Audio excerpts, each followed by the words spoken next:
இப்போ நம்ம 1 kilo mutton biryani செய்யறதுக்கு எப்படி செய்யலாம்னு பார்க்க போறோம். ஃபர்ஸ்ட் முதல்ல ஆயில் ஆட் பண்ணிக்கலாம். ஆயில் வந்து 200 ml.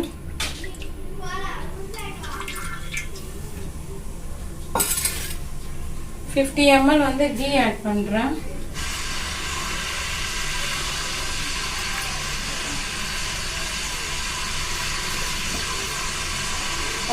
சூடாகும் போது நான் பட்டை, லவங்கம், ஏலக்காய் வச்சுருக்கேன் தனித்தனியாக. 2 கிராம் லவங்கம், 2 கிராம் ஏலக்காய், 5 கிராம் பட்டை.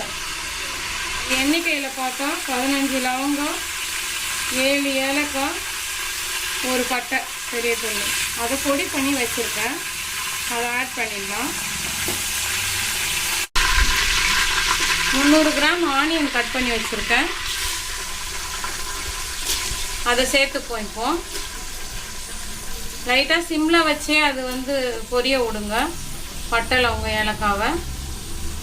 20 கிராம் பச்சை மிளகா நடுவில் மட்டும் கீரல் போட்டு வச்சுருக்கேன். இப்போ ஹையில் வச்சுக்கோங்க அடுப்பை.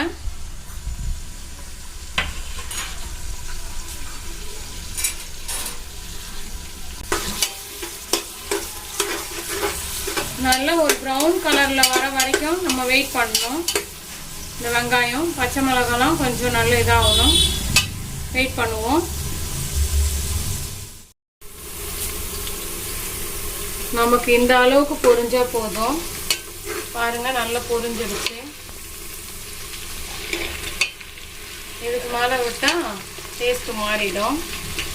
இப்போ என்ன பண்ணோம், இந்த டைமில் 75 கிராம் இஞ்சி, 50 கிராம் பூண்டு நல்லா பேஸ்ட்டாக அரைச்சி வச்சுருக்கேன்.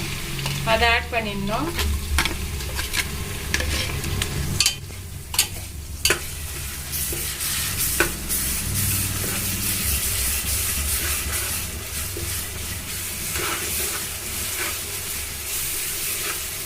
இதுவும் கொஞ்ச நேரம் ஃப்ரை ஆகிறதுக்கு விடணும். நல்லா எண்ணெயில் கிளறி விட்டுட்டு ஃப்ரை ஆகிறதுக்கு வெயிட் பண்ணுவோம். இஞ்சி பூண்டு பொரிஞ்சிடுச்சு, போதும். நம்ம இந்த டைமில் 200 கிராம் தக்காளி கட் பண்ணி வச்சுருக்கேன். அதை ஆட் பண்ணிவிடுவோம்.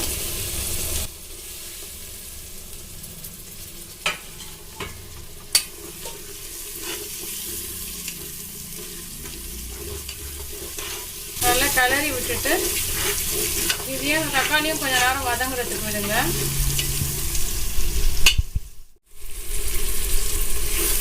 தக்காளி நல்லா வதங்கிடுச்சு. இப்போ கொத்தமல்லி புதினா ஆட் பண்ணிக்கலாம்.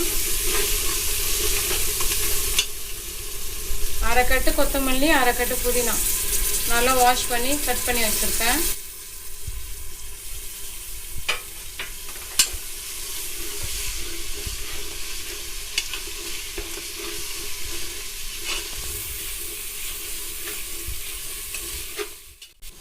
மிளகாத்தூள் 20 கிராமு. அப்படி இல்லை இது மாதிரி ஸ்பூனில் 2 ஸ்பூன் போட்டுக்கோங்க.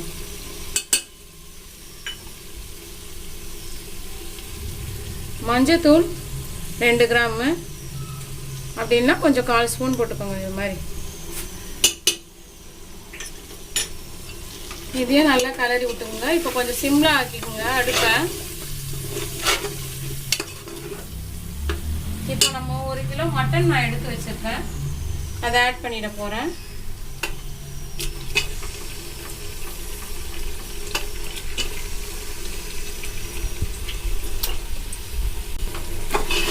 மட்டனை போட்டு நல்லா கிளறி விடணும்.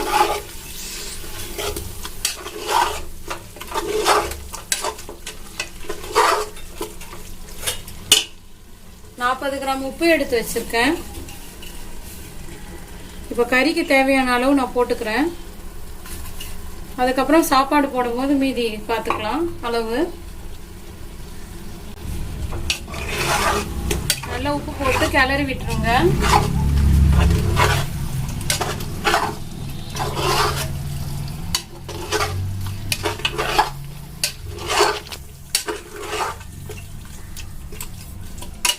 கொஞ்ச நேரம் அந்த கறி ஃபுல்லா சூடு ஏறட்டும். அதுக்கப்புறமா தான் தண்ணி ஆட் பண்ணணும்.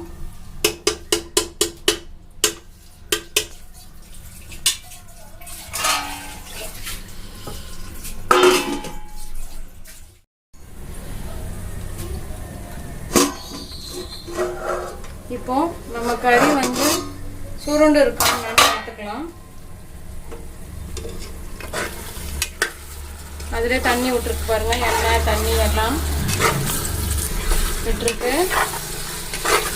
இப்போ நான் வந்து ஒரு 200 ml வாட்டர் வந்து 200 ml ஆர் 250 ml வாட்டர் வந்து ஹீட் பண்ணி வச்சுருக்கேன். அதை எடுத்துட்டு கறியில் ஆட் பண்ணிடுறேன். ஹாட் வாட்டர் தான் ஊற்றணும், அப்போ தான் நல்லாயிருக்கும்.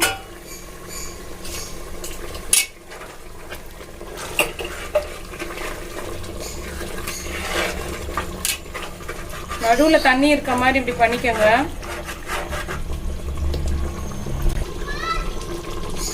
ஒரு எலுமிச்சை சாறு பிழிஞ்சு வச்சுருக்கேன், அதை ஆட் பண்ணிடுறேன்.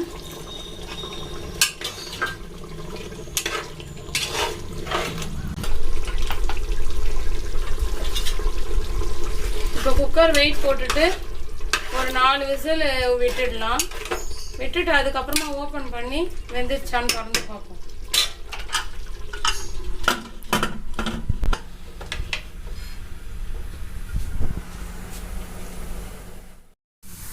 இப்போ விசில் அடித்து முடிச்சிடுச்சு. இதை எடுத்து அப்படியே பக்கத்தில் மாற்றிட்டு 1க்கு 1.25 தண்ணி எடுத்து வச்சுருக்கேன் அளந்து.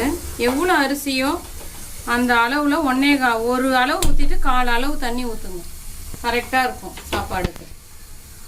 இது பாயில் ஆகிற வரைக்கும் வெயிட் பண்ணுவோம். அதுக்குள்ளே அந்த குக்கரில் இருக்க ப்ரெஷர் வந்து ரிலீஃப் ஆகட்டும். ஏன்னா கறியும் கொஞ்சம் நல்லா வெந்த மாதிரி இருந்தால் தான் டேஸ்ட்டாக இருக்கும் நமக்கு. வாட்டர் ஹீட் ஆகிடுச்சு, இது அப்படியே சூடு ஏறட்டும். அதுக்குள்ளே நம்ம குக்கரில் வந்து ப்ரெஷர் ரிலீஃப் ஆயிடுச்சு. நம்ம ஓப்பன் பண்ணிவிட்டு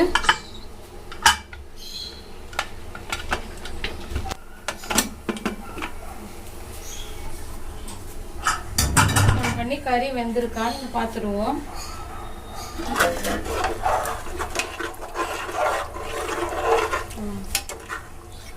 செக் பண்ணி பார்த்துங்க.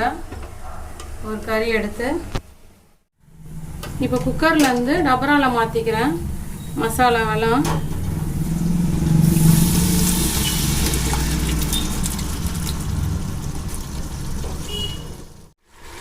இப்போ பாயில் பண்ண வாட்டரை ஆட் பண்ணிடுறேன்.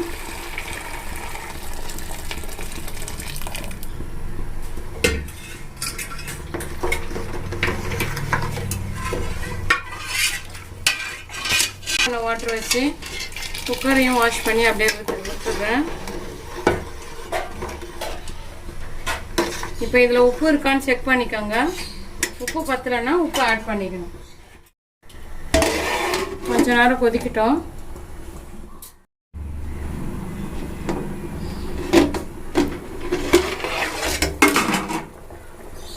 கொதிக்குது நல்லா. நம்ம இந்த டைமில் ரைஸ் ஆட் பண்ணிடணும்.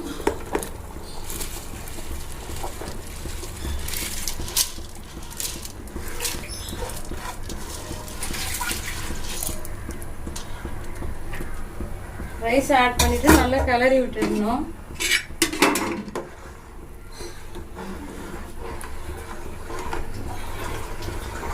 இப்போ கூட நீங்கள் இந்த தண்ணி எடுத்து குடிச்சு பார்க்கலாம். இந்த மசாலா வாட்டரை எடுத்து குடிச்சு பார்த்தா தெரியும் நம்மளுக்கு கரெக்டாக இருக்கா உப்புண்டு. அப்போ டேஸ்ட்டு தெரிஞ்சிடும். உங்களுக்கு பத்தலைன்னா போட்டுக்கோங்க. நான் இதில் 40 கிராம் உப்பு ஆட் பண்ணியிருக்கேன். நல்லா ஹை ஃப்ளேமில் வச்சுட்டு கிளறி விட்டுட்டு உப்பு இருக்கான்லாம் செக் பண்ணிவிட்டு க்ளோஸ் பண்ணி விட்டுடுங்க. இப்போ ஓப்பன் பண்ணி பார்த்துடலாம்.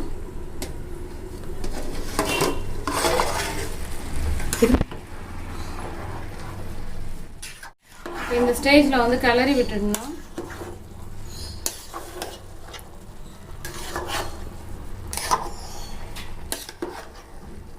இந்த அளவுக்கு தண்ணி இருக்கணும், அப்போ தான் தம்மோட கரெக்டாக இருக்கும்.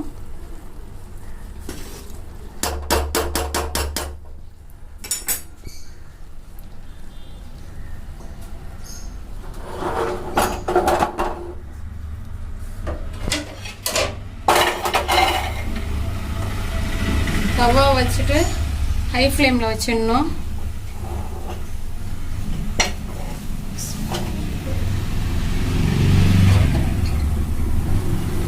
கலர் பவுடர் வேணும்னா சேர்த்துக்கலாம். நான் லைட்டாக போட்டுக்கிறேன்.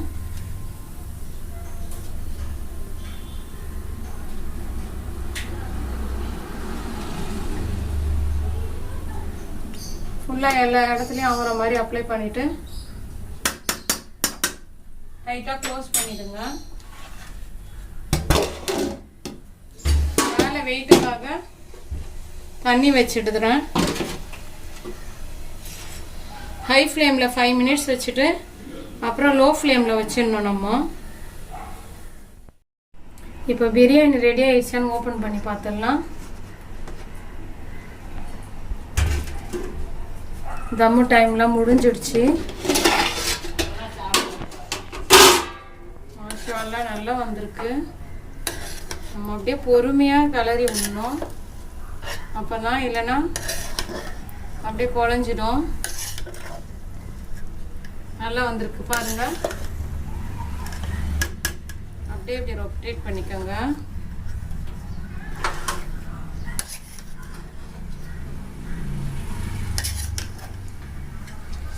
செமையா இருக்கு.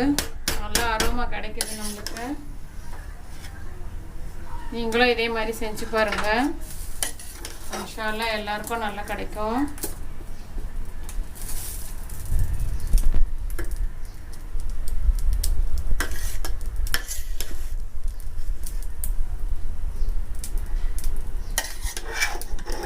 நல்லா நடுவில் இருந்து எப்படி ஃப்ரீயாக வருது பாருங்க.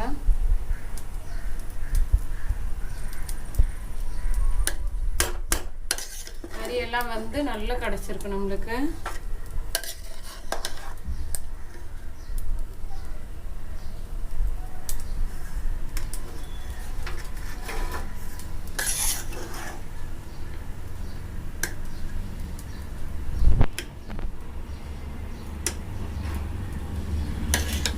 நல்லா வெந்திருக்கு கறி கூட.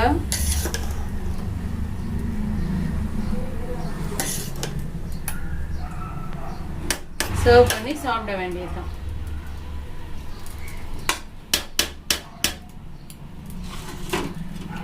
அஸ்ஸலாமு அலைக்கும்.